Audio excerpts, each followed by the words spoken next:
Hey, how's it going? Brian here, and I hope you're having an amazing day. All right, so today I want to talk about Facebook ads and should you be using Facebook ads? Do Facebook ads still work for your brand after iOS 14 in a post iOS 14 world? As you know, after iOS 14.5 came out, users had the option to allow tracking or disallow tracking. And it's impacted a lot of advertisers. You've probably heard about it, you've probably experienced it yourself. And for some, it's been a huge impact. And the answer to the question, should you be using Facebook ads? Honestly, it really depends. And namely, it depends on whether or not you're implementing and applying the 7 things I'm going to talk to you about today. The 7 things that you must be doing to have success with Facebook ads. And the reality is, you should have been doing this before. All of us needed to be focusing on this, but it's more important than ever for us to be focusing on these 7 things right now, given the changes that have happened and, frankly, the changes that may continue to happen. But before I dive into these 7 things, I want to talk about a bigger issue, a bigger principle that I have to focus on all the time, and I would encourage you to focus on and walk away with, which is your mindset going into this, going into business, period. You know, has it gotten harder to scale your brand with Facebook ads now than it was before? Yes. Has it gotten more expensive in some cases? Yes, than it was before. Yes. Has it gotten harder and more expensive because of iOS changes? Likely the answer is no. And in fact, there's a lot of people that are having more success now. There's brands that are having more success now. So how do you make sense of this, right? Some are saying there's no way to run ads. It's impossible because of these changes. Others are saying, yeah, you absolutely can still, and we're still doing it. And we're having tons of success. And there's even other brands that are having better results. They're having even more success than they were before. So what's going on? Well, here's the deal. As we move forward in time, right, competition is going to increase. There's going to be more people playing this game and getting in the space. In 2018, we used to talk about the good old days of 2016, right? In 2019, man, we really wish it was like how it was in 2018 with ads and people used to click more and they didn't have banner blindness and all this other stuff. And in 2020, we were talking about 2019 and how good it was and why couldn't we go back to that? And now in 2021, man, would it be nice to go back, right? To go back to how things were. The reality is the game is always changing. Sometimes it's going to be things like iOS changes. It's just going to be changes that are just the nature of competition with more competition in the marketplace. Sometimes the changes will be, outside of ads. It'll be supply chain issues. It'll be, manufacturing issues. It'll be whatever. There's always going to be something that's going to happen in business. But here's the thing. Winners win. They find a way to win. That's it. There's always going to be people who are going to find an excuse. They're going to find a reason to no longer focus on results. And I want you to be in the camp of the winners who find a way to win and let everyone else discount themselves. Let everyone else drop themselves out of the race and take themselves out of the game while you focus on strategies, tactics, and ways to win.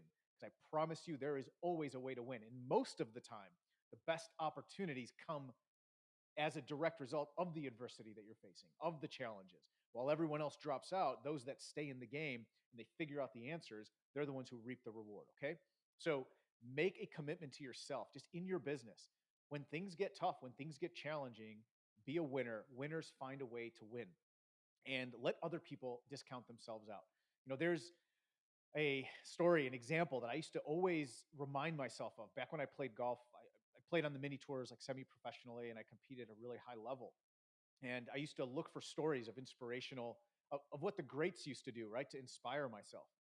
And Jack Nicklaus, one of the greatest players who ever lived, probably the greatest player ever lived, he has records that may never be broken or won't be broken for a long time. He used to talk about how when he would be on the range, warming up, getting ready to play the tournament, he would look around and he would listen to the conversations. And someone on the range warming up would say, man, it's raining today, it's not really great course conditions. And in Jack's mind, he would say, oh, they're out. They've taken themselves out. I'm not competing against them today. They're done before the game even starts. Before the round even starts, they're done. Then some other guy would say, oh man, the course is in really horrible shape, it's going to be really hard to score out there. Jack's like, all right, I'm not competing against him anymore. And he would kind of whittle down and he'd realize at the end of the day, or before the round even started, at the end of the day, he was really only competing against a handful of people who mentally were strong enough to show up and execute their plan. So, same way in business, let everyone else count themselves out. You focus on winning because there is a way to win. And I'm here to tell you there are brands who are actually doing better right now. We are working with clients that are actually doing better. And at the very least, finding ways to continue to compete in the midst of challenges that are inevitable, that are always going to come up in business, ads or non ads, okay, related to different issues in your business. There's always going to be challenges. There's always going to be problems. And our job as entrepreneurs, our job as brand owners is to solve those problems. Problems for our prospects, right? Problems for our customers that we solve in our product, and problems in our own business that we have to solve. So let's talk about Facebook ads. And I want to talk about 7 very tactical things that frankly we all should have been focusing on and maybe didn't, that we now really need to focus on. And I'm going to encourage you to check these 7 boxes and make sure you're always going back to these and iterating and making them as good as they can, because these are the things that are going to allow you to continue to use paid ads, continue to scale your brand regardless of what happens now or in the future. Okay, now before we dive in, I want to make sure I point out you don't have to use paid ads to make some money in e-commerce and to do well. Actually, there's a lot of other ways, and there's other channels, traffic channels, and you can combine all of these. There's influencer marketing, right? There's affiliates that you can affiliate programs and ambassador programs. There's deal sites. There's SEO, which isn't something we focus on in Ecom Underground. We use mainly paid media to scale, but there's all these other things you can use and continue to use those. But if you really want to scale your brand quickly, I am yet to work with a brand. I'm yet to hear a story of a brand that has scaled quickly, and certainly in our experience that we've ever helped a brand scale that didn't involve the use of paid ads, paid media, particularly Facebook ads, to exponentially grow the brand very, very quickly. Okay. And the reason is because once you find that vein of gold, you can crank up the spend, right? You can really crank it up. And if the economics work and they scale, it can take your business to another level very quickly. Okay. So keep that in mind. You don't have to use ads, but I've never seen anything work the way that ads can, and that's why we focus so much on paid media inside of Ecom Underground with our students, with our clients. So before we dive into the 7 tactics, remember, get your mind right. Winners win. Always find a way to win. Okay, and let everyone else count themselves out. Too bad for them. It thins out the herd, thins out the competition, and allows winners to take the reward for their hard work and their focus. All right. So now let's dive in. These are things that I just want to say you should always have been focused on. It's more important than ever to be focusing on these 7 things in your business if you're going to succeed and to have the ability to go out and to buy buyers, to go out and actually purchase new buyers into your business and scale your brand. Okay. Number 1, average order value. Okay. We know there's 3 ways to scale your business. Get people to buy, get more people to buy. So get more buyers, convert more people to buyers, right? Get them to spend more when they buy and get them to come back and spend more often. So we're talking about the second one here, which is average order value. How much do your customers spend when they buy? You need to be maximizing this. Now, I'm going to throw out a number, and I don't want you to get hooked on that number. I don't want you to get tied to that because there's a few levers you can pull to make lower or higher numbers work. Okay, higher always works with this, with average order value, but yours may be lower. So I don't want you to get discouraged. I'm going to talk about this and unpack it a little. But number 1 is average order value, and I would like your average order value to be at least $75 or more. Now, why do I say 75? Given the unit economics, given the advertising economics, rather, that currently exist, the average is 75 is a great place for you to be. Now, does that mean that you can't, if you heard that and you're like, wait, but my average order value is only 30 bucks. There's no way I can make it work now. That's not true, because there's a few other levers. Again, the economics of your ad, how much it costs to show the ad, the cost per click, what are the click-through rates, and what are your conversion rates, right? And what's your profit margin? All of those play into what your ideal sort of minimum average order value needs to be for your ads to win, and for it to be even feasible for you to actually scale with ads. Okay. So 75 is a great benchmark given some of the other benchmarks for the ad economics. But we have, for example, we have a student in our program, in our coaching program, they have a way lower average order value than $75, like way lower. Okay. But they've got incredible profit margin. It's, virtually 100%. It's like a 92% profit margin. It's incredibly high. They have very, very low cost per click. So their clicks, on average, it's going to cost about $1.25 to get a click for a conversion ad. This all varies, obviously, but let's say average is $1. Theirs is down near like 20 cents, right? So their cost to get eyeballs and get visitors onto their product is way lower, which means their average order value can be lower. They have a super high profit margin, so more of that average order value is profit, which just makes the whole machine work. Okay, so it's not to say that it has to be 75, but that's a good, rough benchmark to shoot for. Now, your business, your brand is going to be totally different based on all those different factors, right? Those different levers. And we have an internal calculator. We don't share it. We use it in our business. We use it with our clients and brands we work with, which helps us dial in and set those benchmarks and to know, okay, what is that average order value we need to aim for, or what's the conversion rate we need to aim for? So if you'd like access to that, I'll actually share that with you. You can just send me a DM on Instagram. So Brian with a Y, Brian W. Bowman. Go on Instagram, send me a DM. Say like, hey, I heard about the average order value calculator. Would love to get it. We'll send it over to you. Okay, and that'll help you. It's going to be a really good resource for you because you'll actually know. All right, this is what I need this number to be. This is what we need to aim for, and then you get to work and make it happen. Okay, so that's number one. Average order value. As high as possible. 75 is a good benchmark, but of course, there's other factors. So get that calculator and you can dial that in. So that's number one. Number two, again, something we should have always been focused on, you should have always been doing, but now it's more important than ever. And it will be more important than ever going forward as competition grows, okay? Because that's not going to change. More and more people are going to play the game. Generate more leads from your current funnel. What I mean is, you're going to drive traffic to your store and there's going to be things happening. They're going to go on certain pages. They're going to look at products.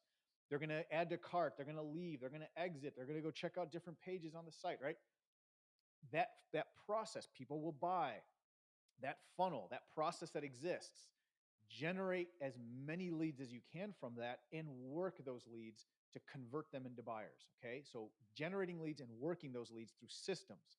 So what I mean is, if you previously were running ads and for every buyer you were picking up 3 leads as a non-buyer, well, if I can show you how to pick up 5 leads or 6 leads and give you systems to convert 1 or 2 of those 6 leads into buyers, well, guess who wins that game?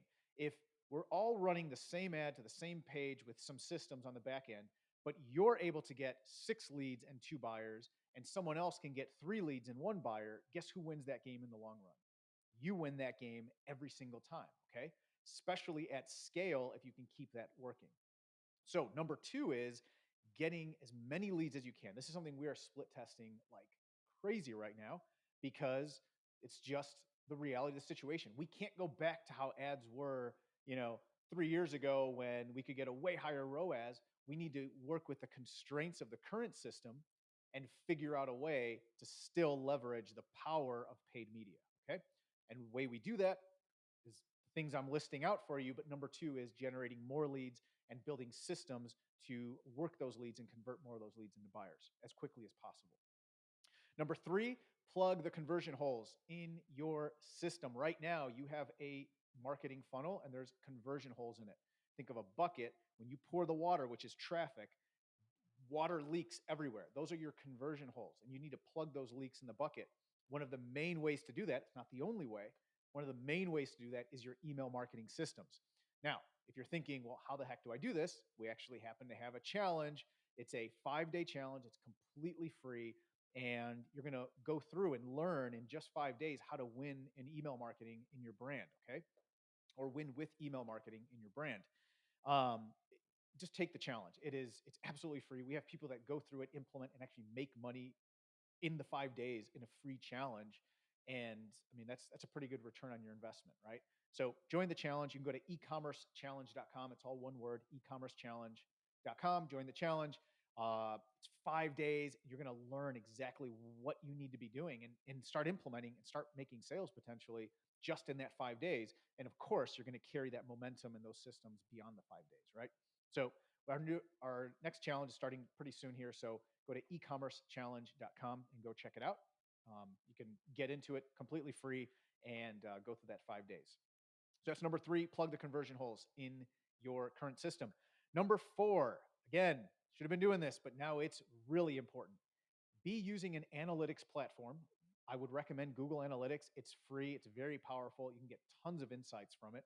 And make sure you're using UTM parameters on everything, on emails, on ads, on everything, okay? So you can actually track what is working and optimize for that going forward. And you can actually have some attribution. You know what the heck converts um, from from ads to email copy to audiences, all of it, right? So use parameters, start using analytics. That's number 4.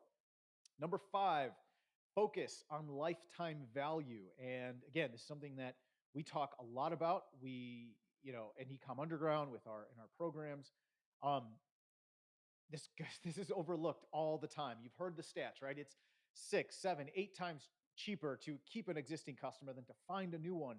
Um, Yet we focus so much on the front end, on the acquisition, on getting that new buyer that we totally forget about the back end, which is maximizing the value of your greatest prospect, which is the person who's already trusted you enough to give you money, right? They've already bought from you. How do you maximize that value? How do you get them to come back more often and spend as much as possible? So focusing on LTV, and obviously this is something we could unpack all on its own, right? But I just want to have this on your radar so that you're aware of it, and you're being conscientious about this in everything you do, and kind of plant the seed in the back of your mind so that when you're having a team meeting, when you're thinking about your brand, where to expand, when you're looking at the core functions of your business and like what can you do, I want you to be thinking, how do we maximize lifetime value? So that's number 5.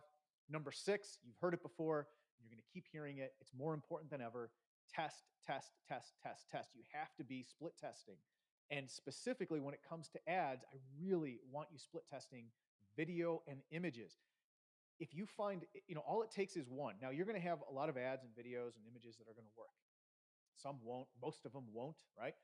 You'll find most great media buyers, there's a certain mindset they have. It's almost, they're very non-emotional about like the decisions they make, right? They're very analytical and very sort of science-based, okay? And it can be hard when it's your own money. I get it, but you have to kind of have that mindset. And what you're going to find is a lot of them won't work, some will work, and some are going to be absolute home runs, right? They're going to be back. There's a term called like 100-bagger in the investment community, and you're going to find your 100-baggers. And there are some ads. I mean, we've worked with brands. I can think of one right away that there was a video. It was real homemade, shot in the backyard, and that video outperformed for 2 years, outperformed everything else we tested. So you find that one ad, and you can ride that thing to the bank. So be testing all the time, different ideas. Don't worry if it's a dumb idea. Don't worry about how will my brand won't be represented. Have fun with it. Try wacky. Try different images. Don't be corny with it. But sometimes maybe corny works actually. But what I'm saying is test different things. Don't worry about looking professional all the time. Sometimes just an iPhone video that the phone's kind of moving and you're just holding up the item, those can convert better than any professionally shot, expensive video. So always be testing this stuff. And number 7, and as I'm going through this and listing these out, it's funny because I didn't mean to make this 7. I know it seems like that's kind of like a buzz number, right? Like 5, 7, 3. I actually first listed them out. I unpacked. I was thinking, what are the things that I need to make sure I tell you? And then I numbered them. I was like, oh wow, there's 7 of them. That's pretty cool. But then I thought, I wish I wouldn't have.